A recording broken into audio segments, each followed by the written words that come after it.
বন্ধুরা, স্বামী with village ফুডে তোমাদের সবাইকে স্বাগত জানাই। আজকে আমি তোমাদের একটা নতুন রান্না নিয়ে চলে এসেছি। এখানে আমি মুরগির ছাল দিয়ে ফুলকপি রান্না করে দেখাবো।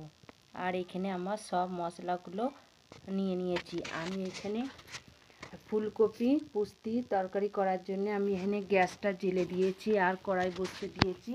কড়াইয়ে আমি সর্ষের তেল কড়াটা খুব গরম হয়ে গেছে। এবার আমি সর্ষের তেল দিয়ে দেবো। সর্ষের তেলটা দেওয়ার পরে আমি ফুলকপিগুলো ভালো করে ভেজে নেব। ফুলকপিগুলো এবার আমি ভালো করে ভেজে নেব। তেলের মধ্যে আমি দিয়ে দিয়েছি ফুলকপিগুলো আর পরিমাণ মতো হলুদ গুঁড়ো আর পরিমাণ মতো লবণ দিয়ে সব একসাথে ভালো করে লাল লাল করে আমি ভেজে নেব। আর কয়েকটা কেটে রাখা 4 থেকে 5টা আলুও আছে, আলুগুলোও আমি খুব ভালো করে ভেজে নেব। ফুলকপি আলুগুলো ভাজা আমার হয়ে গেছে। এখানে কড়াইয়ের মধ্যে আরেকটু আমি সর্ষের তেল দিয়ে দেবো।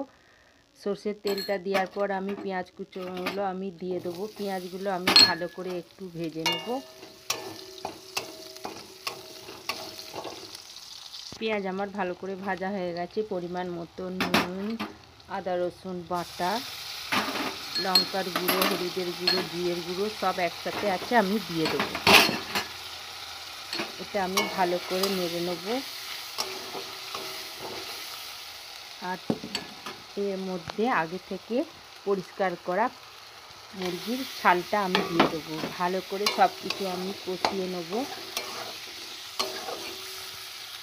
এই দেখো, মুরগির ছালটা আমি খুব ভালো করে আমি কষিয়ে নিচ্ছি। আমি এখানে টমেটো সস দিয়েছি। তোমরা চাইলে টমেটো কুচোও দিতে পারো। আমার কাছে টমেটো কুচো নেই, তাই আমি টমেটো সস দিয়েছি। আমি এর মধ্যে এইবার কেটে রাখা ফুলকপি আলুগুলো দিয়ে দেবো। দিয়ে খুব ভালো করে আমি কষিয়ে নেব।